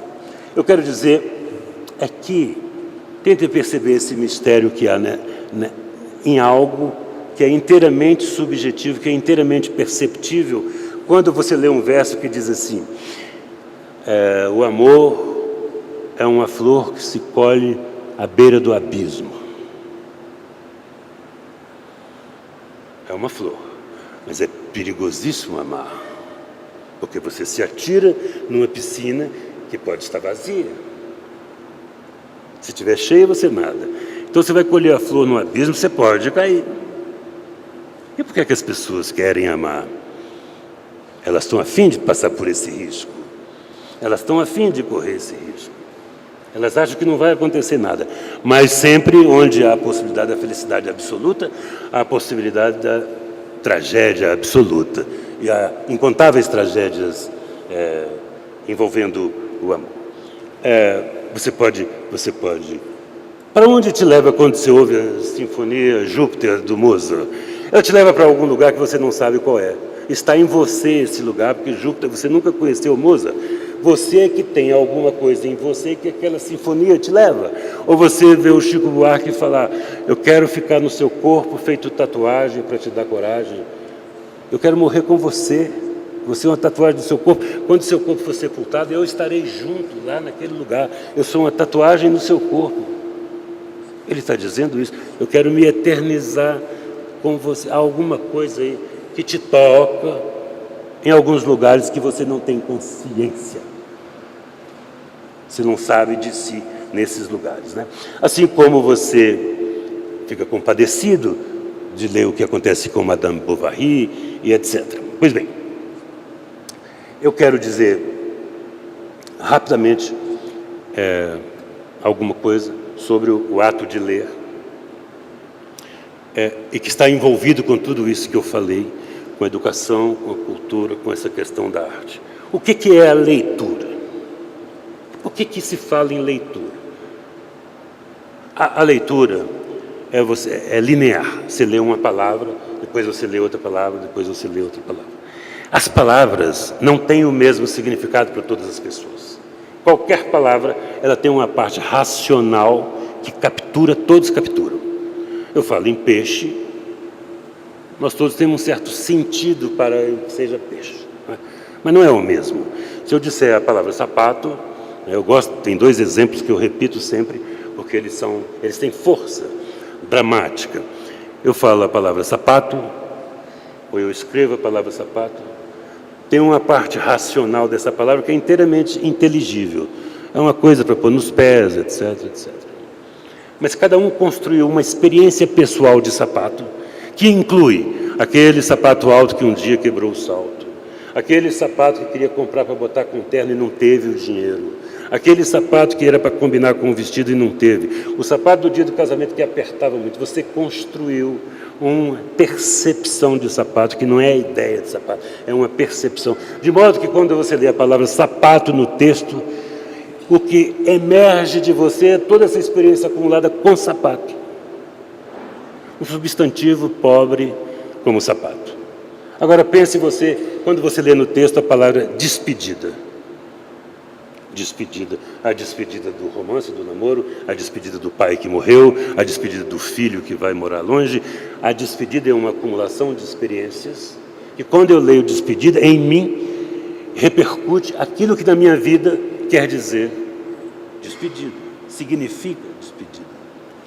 Pois bem, um texto é uma palavra depois da outra, sendo que cada palavra tem um significado que é absorvido pessoalmente por uma construção simbólica e sensível ao longo da vida. Pois bem, agora pensem vocês, o escritor escreveu lá assim, no texto dele, no parágrafo: naquele fim de tarde, o sol se punha, eu estava descalço na praia, pisando na água fria, e etc., quando você surgiu do outro lado. A pessoa que está lendo tem uma experiência acumulada de pôr do sol na vida dela. Ela tem esse repertório nela. Ela, quando lê, instintivamente ela procura esse pôr do sol e traz à tona, faz ele emergir. A experiência de estar andando descalço, a sensação do frio, da água, do molhado, você tem essa experiência, você traz à tona. E aí você vai trazendo à tona todas as suas experiências pessoais. Afinal, quando você está lendo, o que acontece é que você tem uma acumulação de experiência, que o que você lê é o estímulo que o autor deu e mais a sua contribuição. Você participa ativamente da leitura. E a obra que você leu, só você a leu. Dessa maneira. Porque cada pessoa tem uma vida inteiramente particular, peculiar, uma sensibilidade só sua. Portanto, a arte se oferece a cada um, segundo cada um. Por isso é quase inútil essa discussão, sai do filme, eu achei isso, e fica um querendo convencer o outro. Ora, você viu o filme com a sua vida. O filme tem para você a sua vida. Como em qualquer ato, minha vida inteira está investida em qualquer ato. A hora que eu arranjei o emprego, minha vida inteira, a hora que eu arranjei a namorada, a vida inteira, para ler também é a mesma coisa. Portanto, na verdade, o que se passa é que o processo, a fenomenologia da percepção da leitura, não é uma coisa de que o autor é assim. Eu e o autor chegamos num acordo que a história dele é a seguinte: eu li.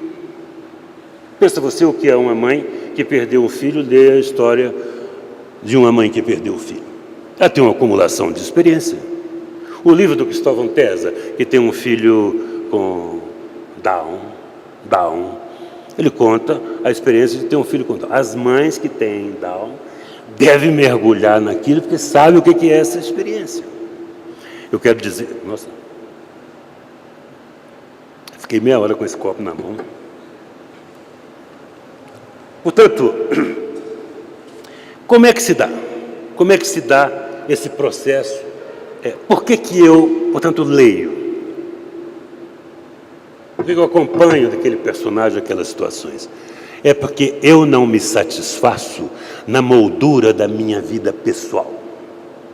Eu não gosto de ser apenas eu.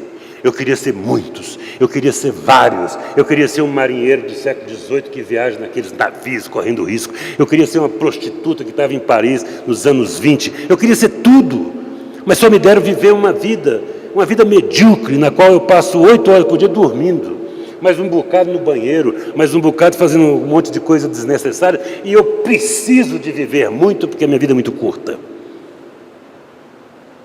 A experiência das narrativas dramáticas, por exemplo, ela me dá vivências do que eu não vivi, nem vou viver, e eu as acumulo. Eu posso dizer para vocês o que sente uma prostituta em tal ou tal lugar, submetida a situações que as prostitutas se submetem. Eu não tenho possibilidade de ser prostituta, mas eu sei do que se trata. Eu sei das emoções que estão envolvidas ali. Eu não tive a experiência de perder um filho.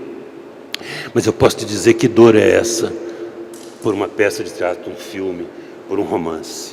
Eu acumulo vivências do que eu não vivi. Por isso eu torno uma pessoa mais madura. Por isso é que eu sou mais denso. Estou falando eu pessoalmente. A pessoa que leu, ela é uma pessoa que ouve mais e é capaz de compreender o outro, porque ela já assimilou muitas experiências dos outros. Quando você não lê, você tem a experiência só a sua. E a sua é pouquinha, é muito pouca. É quase nada. A experiência da minha vida é quase nada. Agora eu acumulei vivências. Eu ouvi muito, eu li, eu fui ao cinema. Está me entendendo? A importância que tem para nós é essa possibilidade de ser muitos, ser vários, e não ficar reduzida apenas à nossa única vida pessoal, curta e que não se repete. Aí reside a ideia de que, quando eu leio, eu acolho todos os indivíduos bons, personagens bons, e os maus. Uma história bem contada, eu entendo qual é a lógica que levou um cara a matar. Eu entendo. Eu sei o desespero de uma pessoa que acabou de matar e se arrependeu. E a morte é irreversível. Ele está ali, matou a mulher que ele amava e não tem como voltar. Esse instante do desespero absoluto, porque ele fez alguma coisa que não tem como voltar atrás. Eu não vivi, não vou viver essa experiência, mas eu sei o que é. É desesperador. Eu quero dizer, portanto, que eu acolho, essa é a ideia de alteridade. A alteridade é eu acolher o outro em mim, bons e maus. E com isso eu me enriqueço com os bons e os maus. Os maus são ótimos quando são maus. Ele me ensina essa coisa da maldade que eu posso supor que não conheça, mas eu conheço. Tudo que o artista criou já está nas outras pessoas. Pode não ter se materializado, mas ela sabe. Em algum momento ela sabe. Ela passou, cogitou aquilo. Um artista não tira nas suas narrativas do nada. Ele tira de vivências acumuladas, etc. E o que acontece quando eu adquiro essa capacidade pela leitura, ou pelo filme, pelo que seja? Eu adquiro essa capacidade de entender a dor do outro. Eu começo a ser mais útil ao outro, como pessoa. Porque eu sei a dor que ele sente. E o que a cultura te possibilita, a arte nesse caso te possibilita, é esta coisa de você olhar o outro. E há um equívoco na nossa sociedade quando quer atribuir a grandeza do artista pelo sucesso que ele faz. A grandeza do artista pela capacidade de compreender o ser humano na maneira que ele narra esse ser humano. E quando eu absorvo em mim, acolho em mim, todos esses sujeitos maus, bons, anjos, demônios, assassinos, todos eles estão em mim, eu não tenho nenhuma vergonha de ser quem eu sou, porque eu sou um desses, alguns desses. E aí eu passo a assumir quem eu sou. Não tenho o menor medo de dizer as minhas ideias. Eu não quero que ela prevaleça sobre as suas. Agora diga as suas. Nós vamos ter um mundo muito mais sincero. Eu não vou me sobrepor a você. Você vai me dar argumentos, eu vou te dar argumentos. Você vai me contar a história da sua vida, eu vou contar a história da minha vida. E vamos viver assim, sendo pessoas radicalmente diferentes, mas tendo um fundamento humano que é comum a nós todos. Portanto,